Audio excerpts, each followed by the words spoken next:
Hello.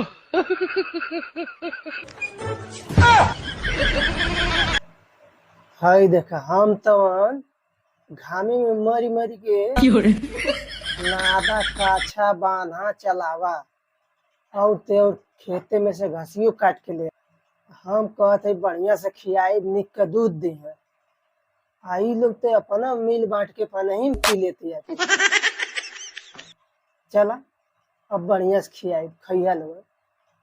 2 kilo चोकर एक जनी के दिया था। नो नो और नो। जौन ऊपर से जुटियन उटियन होता वो अलगे से। आ खेते में से मरी मरी घास काट के ले आके बाल के छाट के हल्दी नादा काच के बढ़िया से खिया जाता।